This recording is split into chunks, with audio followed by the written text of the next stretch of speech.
Me llamo Manuel Romero. Tengo 44 años y, hasta hace apenas 3 meses, vivía bajo la firme convicción de que había logrado forjar una vida envidiable. He dedicado 17 años de mi vida a Talleres Industriales Martínez, escalando hasta convertirme en el electricista jefe. Es un trabajo de los de antes. Honesto, con un sueldo digno que permite llegar a fin de mes sin asfixias y con la seguridad de cotizar cada hora a la seguridad social. Es el tipo de empleo sólido que te da los cimientos para construir un hogar, mantener una casa en un barrio tranquilo y acomodado de las afueras de Madrid y asegurar que tu hijo reciba una educación de calidad, sin que le falte de nada. Me casé con Elena hace 15 años, yo tenía 29 y ella 24, rebosante de una energía que me cautivó al instante. Era hermosa, ambiciosa y, como decimos aquí, más lista que el hambre. Nuestro hijo, Adrián, llegó hace 9 años para completar lo que yo creía que era un círculo perfecto. Pensé que lo teníamos todo resuelto, que el camino estaba trazado. Qué equivocado estaba. La ceguera del hombre satisfecho es el peor de los vicios. El día que mi mundo saltó por los aires empezó con la rutina de cualquier otro martes. Terminé mi turno en el taller antes de lo previsto porque logramos rematar un proyecto de cableado industrial de gran envergadura antes de la fecha límite. Salí con el ánimo alto, con ganas de darle una sorpresa a Adrián. Pensaba recogerlo del colegio y llevarlo a tomar un helado artesano mientras dábamos un paseo. Giré con mi coche en nuestra calle poco después de las 4 de la tarde. Ya estaba visualizando la escena, decidiendo si pediría turrón o chocolate. Fue entonces cuando lo vi. Un imponente Mercedes clase G negro, un G-Wagon impecable que brillaba bajo el sol madrileño, estaba aparcado justo delante de mi valla, bloqueando el vado permanente del garaje con una arrogancia absoluta, como si las leyes de tráfico y la propiedad ajena no existieran para su dueño. Los cristales eran tan oscuros que no dejaban ver nada, pero la vibración del motor sugería movimiento en su interior. Se me revolvieron las tripas. Vivíamos en una zona de clase media alta, pero uno no estaciona un vehículo de casi 200.000 euros invadiendo un vado ajeno a menos que pretenda marcar territorio de forma deliberada. Aparqué unos metros más allá y bajé del coche con movimientos lentos, midiendo la situación. Antes de que mis dedos rozaran la verja de mi propia casa, 2 tipos salieron del Mercedes. Vestían trajes de corte italiano, de esos que valen más que mi sueldo de medio año. Ambos tenían ese físico inconfundible de portero de discoteca de la calle Serrano. Hombros de armario, cuellos inexistentes y una mirada gélida que buscaba intimidar antes de mediar palabra. Se interpusieron físicamente entre mi puerta y yo, cerrándome el paso. ¿Puedo ayudarles en algo?, pregunté, forzando una calma que mi pulso empezaba a traicionar. La puerta del conductor se abrió con un clic seco y salió ella. Elena, mi mujer. Me sostuvo la mirada sin un ápice de remordimiento, sin una sombra de duda, como si aquella emboscada fuera el trámite más natural del mundo. Entonces apareció él por el lado del pasajero. Un hombre alto, de sienes plateadas, probablemente en sus 40 y pocos, luciendo un traje que no solo gritaba dinero, sino un poder absoluto sobre el entorno. Sebastián Moretti. El nombre me golpeó como un mazazo. Lo había visto en las secciones de Economía y Sociedad, un pez gordo de la promoción inmobiliaria con hilos directos en los despachos más influyentes de la capital. Manuel, dijo Elena, y su voz sonó tan fría y profesional como la de un notario. Tenemos que hablar. Sebastián rodeó la mole de metal negro y se colocó tras ella, apoyando una mano de forma posesiva en la parte baja de su espalda. No era un apoyo, era una marca de propiedad. El gesto fue lento, calculado para que yo sintiera cada milímetro de esa traición. Tu mujer está conmigo ahora, sentenció Moretti. Su acento italiano era sutil, elegante, pero portaba la autoridad de quien no admite réplicas. Su sonrisa era la de un tiburón que acaba de oler sangre en el agua.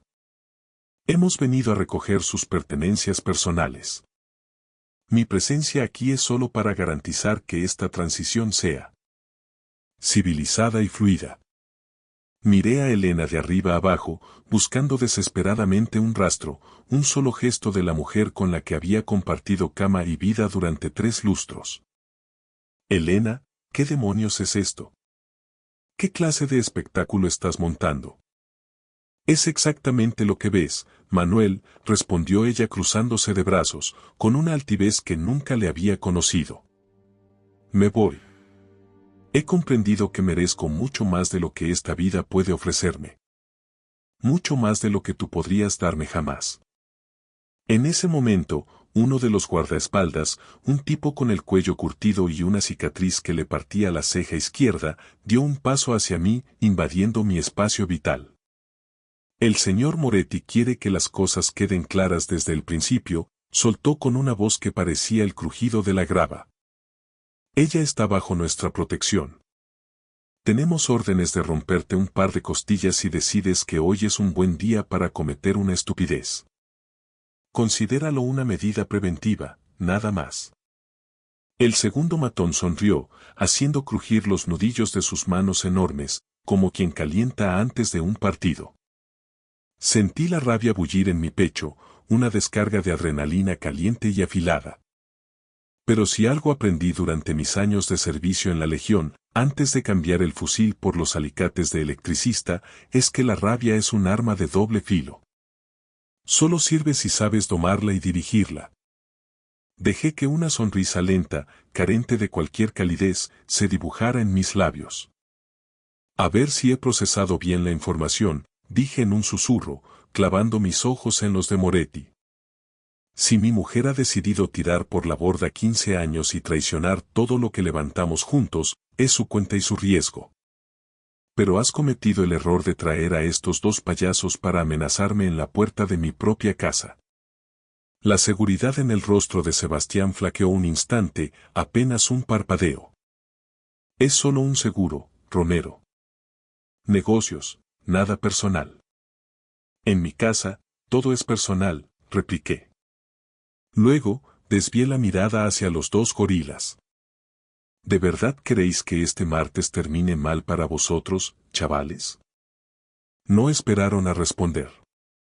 El tipo de la cicatriz, confiado en su envergadura, se lanzó primero con un derechazo abierto, uno de esos golpes de bar que buscan el espectáculo más que la eficacia. Lo esquivé con la fluidez que te da el hábito 17 años subiendo a cuadros eléctricos y manejando tensión en posturas imposibles habían mantenido mis reflejos y mi elasticidad intactos. Me agaché lo justo para sentir el aire del puñetazo pasando sobre mi cabeza y, aprovechando el impulso de mi ascenso, clavé mi codo con la fuerza de un pistón directamente en su plexo solar. El aire abandonó sus pulmones con un silbido agónico y se dobló sobre sí mismo como una silla de camping barata, desplomándose en el asfalto mientras luchaba por volver a respirar. El segundo matón intentó entrar por mi flanco derecho. Pivoté sobre mis talones con la memoria muscular de los años de instrucción en el tercio, atrapé su muñeca a mitad del golpe y, usando su propia inercia contra él, giré el brazo con una torsión seca. Lo estampé de cara contra el capó del Mercedes. El sonido del metal crujiendo bajo su peso fue seco y satisfactorio. Se deslizó lentamente hasta el suelo, aturdido, dejando un rastro de vaho en la pintura impecable del coche. Todo el encuentro duró apenas 10 segundos. Sebastián Moretti retrocedió instintivamente hacia la seguridad del vehículo, con la cara pálida y la arrogancia evaporada. Mira, Romero, ha debido de haber un malentendido. Balbuceó, intentando recuperar la compostura. Aquí no hay malentendidos que valgan, lo corté, acortando la distancia hacia el con paso firme. Has venido a mi casa, has invadido mi propiedad y me has amenazado de muerte frente a mi puerta. Ha sido la peor decisión de tu carrera. Elena, que hasta entonces observaba con una frialdad quirúrgica, finalmente mostró una grieta. El pánico cruzó su rostro al ver a sus seguros fuera de combate. Manuel, basta. Por favor, dijo con la voz temblorosa, aunque no sé si por miedo a mí o por la humillación de Moretti. Solo déjanos ir. No compliques más las cosas. La miré de verdad, intentando reconocer algo de la mujer que amaba en esa desconocida que se refugiaba tras un tipo que acababa de enviar sicarios a por mí. ¿Dónde está Adrián? Pregunté, y mi voz sonó como un trueno contenido. Ella desvió la mirada hacia el final de la calle. Está con mi hermana, en su casa. Está bien, Manuel, de verdad. Te has llevado a mi hijo sin mediar palabra, como si fuera una maleta. Las palabras salieron bajas, cargadas de un peligro latente. Nuestro hijo necesitaba estabilidad, un entorno que tú no puedes darle con tus cables y tus turnos, replicó ella, recuperando parte de su altivez. No este caos que vas a provocar. Sebastián, viendo que yo no iba a golpearlo si se mantenía quieto, recobró algo de voz, aunque no se alejó ni un centímetro de la puerta del coche. Romero, seamos civilizados. Elena ha tomado una decisión vital y legal. Pelear en la calle como un animal no cambiará el resultado. Fuera de mi propiedad. Ahora mismo, dije cada palabra como si estuviera remachando un clavo en su ataúd social. Se subieron al Mercedes a toda prisa. Los dos matones, uno sujetándose las costillas y el otro cojeando visiblemente, se arrastraron hasta el interior del vehículo. Mientras el motor de 150.000 euros rugía y se alejaba, Elena no miró atrás ni una sola vez. Me quedé allí, plantado en la entrada, viendo cómo 15 años de matrimonio se disolvían como el humo de un escape. Al entrar en la casa, el silencio me golpeó como un bofetón. Se sentía vacía, extraña, despojada de su alma.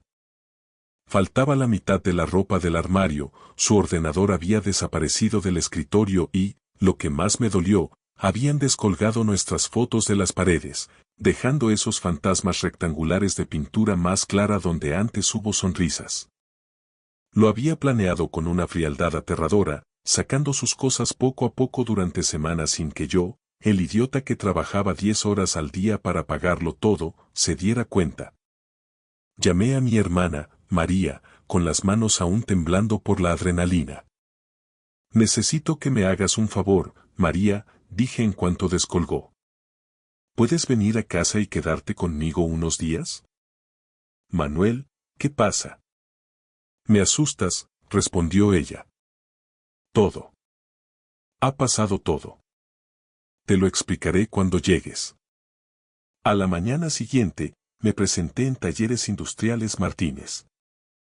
Necesitaba la rutina, el olor a ozono y metal para no hundirme en el pozo de mi propia casa. Conocía cada cable y cada rincón de esa nave era mi refugio tras 17 años de servicio impecable. Sin embargo, antes del descanso para el bocadillo, mi supervisor, Tomás, me citó en su despacho. Evitaba mi mirada, jugueteando nerviosamente con un bolígrafo. Manuel, tenemos una situación complicada, dijo tras cerrar la puerta. ¿Qué pasa, Tomás? Si es por el proyecto de ayer, ya está todo verificado. Se removió en su silla, incómodo. La dirección ha recibido una llamada de la oficina central de Sebastián Moretti. No sabía que era inversor del grupo y que ahora tiene un asiento en el consejo de administración. Ha pedido reestructuraciones inmediatas en el taller. Me estás despidiendo por un capricho personal de ese tipo, no fue una pregunta, fue una sentencia.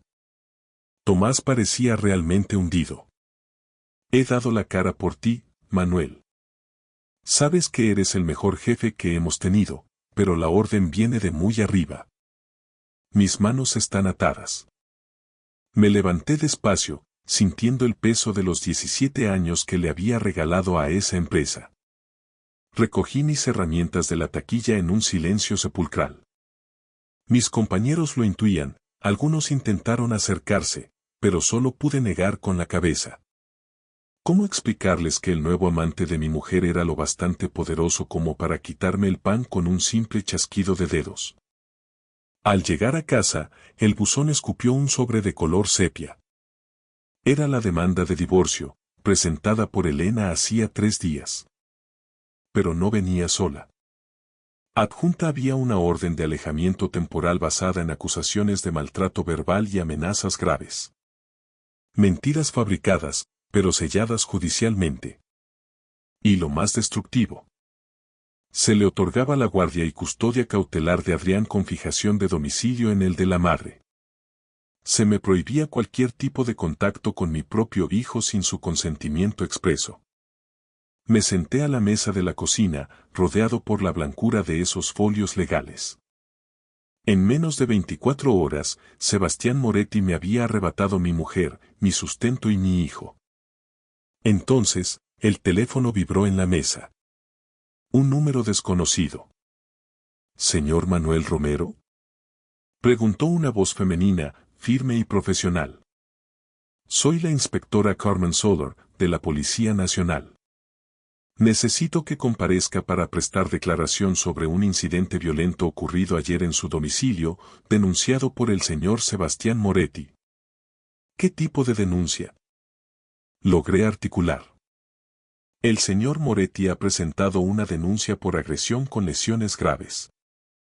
2 de sus empleados de seguridad están ingresados en el hospital con partes de lesiones que incluyen fisuras óseas y traumatismos.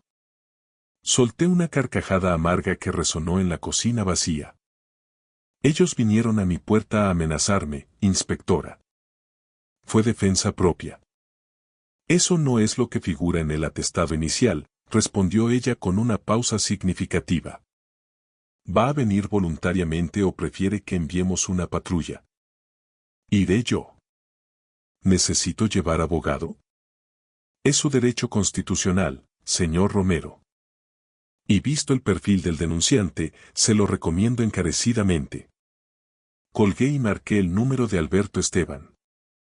Fuimos uña y carne en el instituto y ahora era uno de los penalistas más brillantes de Madrid. Alberto, dije en cuanto escuché su voz, necesito ayuda. Me han tendido una trampa y me están quitando la vida a pedazos. Alberto me citó en su despacho de la calle Serrano, una de esas oficinas de techos altos y suelos de madera que crujen con elegancia. Cuando le detallé el despido improcedente y la denuncia por lesiones, se frotó las sienes con evidente preocupación. Manuel, tienes que entender a quién nos enfrentamos. Sebastián Moretti no es solo un promotor inmobiliario con dinero, es un hombre con hilos en la administración pública y en las grandes constructoras que mueven el PIB de este país. Si ha decidido hundirte, no va a usar un mazo, va a usar todo el peso del sistema judicial. Esa denuncia por agresión es solo la punta del iceberg. Los informes médicos de sus seguratas han sido redactados para que parezcan lesiones graves, con secuelas.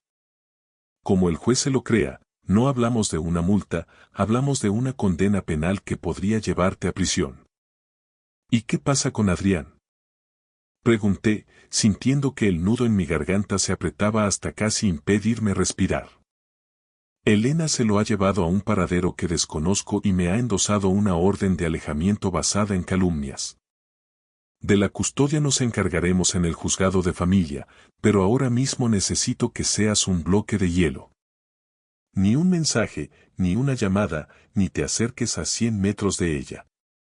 En España, con una denuncia de este tipo, cualquier gesto puede ser interpretado como quebrantamiento de condena y acabarías en el calabozo antes de que yo pudiera decir recurso.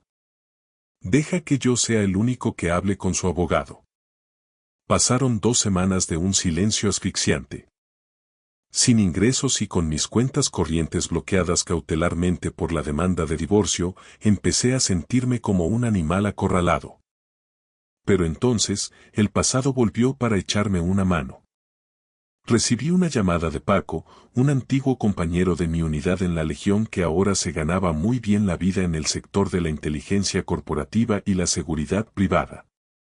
Manuel, he tirado de la manta con lo que me pediste sobre Moretti, me soltó Paco sin preámbulos. De cara a la galería es un santo, un mecenas del arte, pero sus promociones en la Costa del Sol huelen a blanqueo desde kilómetros. Y hay algo más. Algo sobre tu mujer, Elena. O mejor dicho, Lucía. ¿Lucía? ¿De qué me estás hablando, Paco? Elena se cambió el nombre legalmente en el registro civil hace 16 años, justo antes de que vuestros caminos se cruzaran. Y agárrate, Manuel. Tiene una hija. Una niña de 12 años llamada Sara que vive bajo una identidad discreta en un internado de élite en Suiza. ¿Y sabes quién sufraga todos los gastos, desde el uniforme hasta el seguro médico?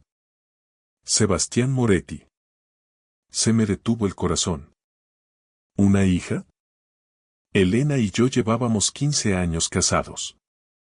Eso significaba que cuando nos conocimos, ella ya tenía un bebé o estaba embarazada, y me había ocultado esa parte de su alma durante cada minuto de nuestra vida en común. Todo nuestro matrimonio no había sido más que un montaje, una farsa minuciosamente diseñada sobre los cimientos de una traición previa.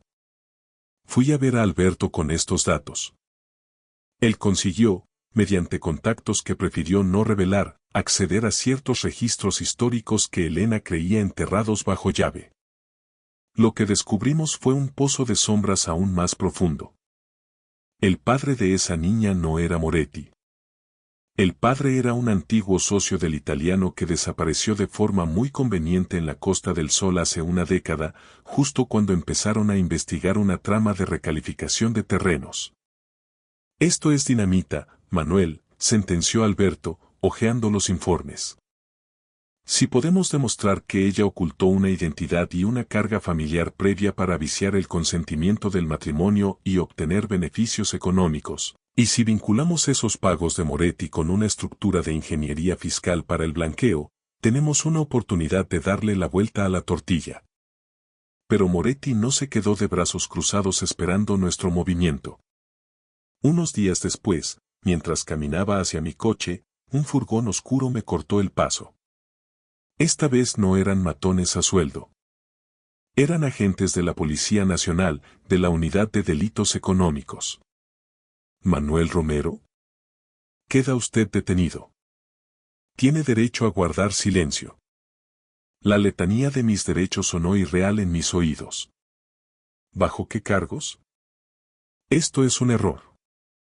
Falsedad documental y un presunto delito de apropiación indebida y fraude a la seguridad social. Me llevaron a la comisaría de Canillas, el complejo policial donde se gestionan los casos más pesados. Resultó que alguien había sembrado archivos comprometidos en el servidor central de Talleres Industriales Martínez. Documentos que sugerían que yo, aprovechando mi cargo de jefe, había estado desviando fondos a través de compras ficticias de material eléctrico y creando nóminas para trabajadores fantasma. Moretti estaba usando su silla en el Consejo de Administración para fabricar un expediente criminal impecable contra mí. Pasé la noche en un calabozo frío, donde el olor a desinfectante y desesperación se te mete en los poros. El frío del banco de cemento no era nada comparado con la gélida determinación que se estaba fraguando en mi pecho. Me habían arrebatado mi buen nombre, mi honor de trabajador y mi libertad. A la mañana siguiente, Alberto apareció en los locutorios con una expresión sombría. He conseguido que el juez te deje en libertad con cargos, Manuel. Pero la situación ha pasado de crítica a desesperada. El fiscal, presionado por la acusación particular de la empresa, está barajando una petición de 8 años. Y hay algo más. Moretti ha movido hilos para que el juzgado de familia otorgue a Elena la custodia total de Adrián por entorno inestable del padre. Tienen planeado mudarse a Italia el mes que viene, alegando una oferta laboral de Moretti allí. Quieren sacarte a tu hijo del país legalmente. No voy a permitir que crucen la frontera con mi hijo, dije, y esta vez mi voz no tembló, sonó como el impacto del acero contra el yunque. Entonces se acabó el jugar según las reglas, respondió Alberto, deslizándome un sobre por debajo del cristal. Paco encontró esto anoche. Son registros contables de cuentas offshore. Pruebas de que Moretti ha estado sobornando a inspectores de urbanismo en varios ayuntamientos de Madrid para sus nuevos complejos de lujo. Y adivina quién aparece como apoderada y firma los pagos desde esas cuentas fantasma. Elena, susurré, viendo su firma en una copia de un cheque. Elena no era una víctima de la seducción de Moretti. Era su cómplice necesaria, su mano derecha en la sombra y la arquitecta de su imperio de corrupción. La guerra ya no era solo por mi libertad, era por la verdad. El mundo resultó ser mucho más pequeño y peligroso de lo que jamás alcancé a imaginar. Pronto descubrimos que Sebastián Moretti no solo me quería fuera de juego a mí, mi abogado y mejor amigo, Alberto Esteban, también entró en su punto de mira. Moretti no es solo un empresario sin escrúpulos, es un depredador sistémico que devora a cualquiera que ose interponerse en sus planes de expansión. Mientras ultimábamos la estrategia para el juicio penal por la agresión fabricada, la familia de Alberto sufrió un ataque que nos heló la sangre. Dos tipos con pasamontañas intentaron forzar a su esposa, Michelle, a entrar en una furgoneta oscura justo frente a su chalet en las afueras de Madrid, a plena luz del día. Por fortuna, la valiente intervención de unos vecinos que paseaban al perro frustró el rapto, pero el mensaje quedó grabado a fuego en el asfalto. Dile a tu marido que se retire del caso, o la próxima vez no habrá testigos. Alberto, a pesar del terror lógico por la seguridad de los suyos, reaccionó con una terquedad puramente española, esa que surge cuando te tocan lo que más quieres. Michelle, lejos de amedrentarse, fue quien le dio el empujón definitivo con una frase que se me quedó clavada en el alma. Si nos rendimos ahora, Alberto, nuestros hijos crecerán sabiendo que hay que inclinar la cabeza ante el matón que tiene más dinero. No vamos a dar ni un paso atrás. Ese intento de secuestro fue el error de cálculo que la inspectora Carmen Soler estaba esperando. Moretti había sobrepasado una línea roja. Lo que empezó como un turbio proceso de divorcio y una supuesta pelea vecinal se transformó en una instrucción por coacciones, intimidación de testigos y crimen organizado. Carmen movilizó recursos de la Policía Nacional que normalmente solo se despliegan para desarticular cúpulas mafiosas. Sin embargo, el golpe definitivo, el que realmente agrietó el muro de Moretti, vino del corazón de mi propio hogar. Mi hijo, Adrián. Elena me había prohibido cualquier contacto bajo amenaza de cárcel, pero la sangre es más fuerte que los autos judiciales. Adrián, con una astucia que no sabía que poseía, logró escapar de la casa de su tía donde lo tenían prácticamente recluido, y cruzó medio Madrid en metro hasta llegar, llorando y exhausto, a casa de mi hermana María. La audiencia crucial se celebró en los juzgados de Plaza de Castilla. Todo pendía de un hilo. El magistrado a cargo del caso, el juez García, de quien Paco había descubierto que compartía palco en el Bernabéu y jornadas de caza con Moretti, mostraba una inclinación vergonzosa hacia la versión de Elena. Ella estaba allí, sentada en el estrado con un traje de sastre impecable, interpretando el papel de su vida. La madre coraje y víctima de un marido violento, secándose lágrimas de cocodrilo con un pañuelo de seda. Pero entonces, en un giro que nadie en esa sala esperaba, las puertas se abrieron de par en par. Entró Adrián, de la mano de mi hermana.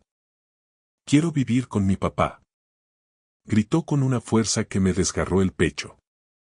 La voz de mi hijo de 9 años resonó contra las paredes de la sala con la pureza de la verdad. El novio de mamá es un tipo asqueroso. Intenta comprarme con regalos caros, pero lo odio.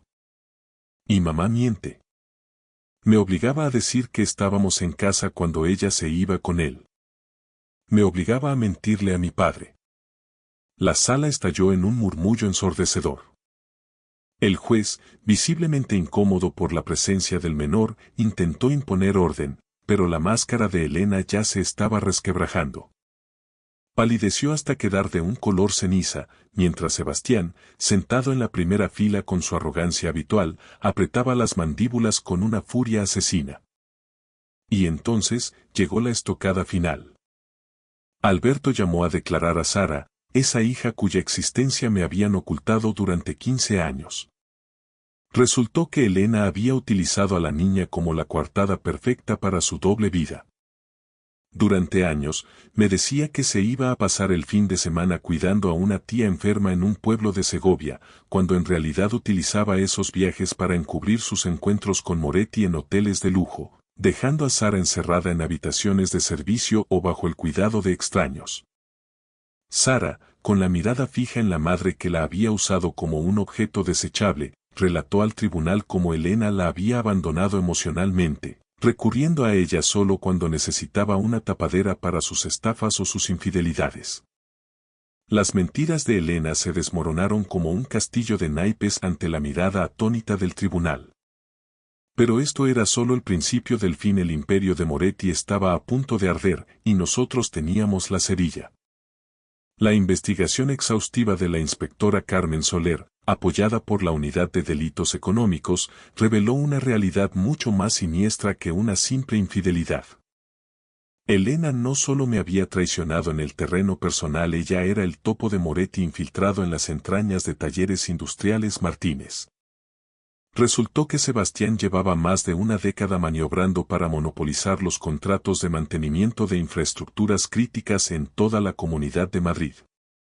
Elena no llegó a mi vida por casualidad. Hace 15 años fue una pieza colocada con precisión quirúrgica. Mi matrimonio no fue el fruto del azar, sino una operación de espionaje corporativo a largo plazo. Descubrirlo fue como recibir una descarga de alta tensión directamente al alma. Todo lo que habíamos compartido, nuestra casa, los veranos en la costa, el nacimiento de Adrián, estaba contaminado por su doble juego. Mientras yo la abrazaba por las noches, ella esperaba a que me durmiera para volcar la información técnica de mi ordenador y robar los códigos de acceso que Moretti necesitaba para sabotear a la competencia. A cambio, Moretti alimentaba una nómina B en una cuenta opaca en las Islas Caimán. Yo era el escudo humano que ella usaba para ser invisible ante el sistema. 3 meses después de aquella tarde en los juzgados, el mazo de la justicia española cayó con una contundencia ejemplar. La Audiencia Nacional, basándose en las pruebas aportadas por Alberto y la inspectora Soler, dictó sentencia. Sebastián Moretti fue condenado a 18 años de prisión por espionaje industrial, cohecho a funcionarios públicos y conspiración para la agresión. Fue trasladado al centro penitenciario de Estremera para cumplir su pena. Elena, cuya verdadera identidad legal estaba vinculada a una red de estafas en el Levante español y que resultó llamarse Lucía en realidad, fue condenada a 12 años por complicidad necesaria, fraude fiscal y falsedad documental agravada. Recuperar mi buen nombre no fue fácil, pero fue absoluto. Tras el escándalo, el grupo inversor que compró los activos de Talleres Martínez realizó una auditoría interna y me ofreció el puesto de director de ingeniería eléctrica de la nueva compañía, una posición libre de la sombra de Moretti. La querella por fraude contra mí fue sobreseída de inmediato al demostrarse que las pruebas habían sido plantadas por el equipo de seguridad de Sebastián. Mi permiso de residencia, que Moretti intentó revocar mediante denuncias falsas, fue ratificado y mi camino hacia la nacionalidad quedó libre de manchas. Mi dignidad ya no estaba en venta. Hoy, la vida tiene un color distinto. Vivimos los 3 juntos en una casa nueva, un hogar de verdad con vistas a la Sierra de Guadarrama, donde el aire es puro y las mentiras no tienen dónde esconderse. Adrián, Sara y yo. Resultó que Sara, tras años de soledad en internados suizos, siempre había soñado con tener un hermano y una familia que no la viera como un estorbo o una tapadera. Adrián, con la generosidad que solo un niño posee, la aceptó como su hermana mayor desde el primer minuto, devolviéndome la fe en el ser humano.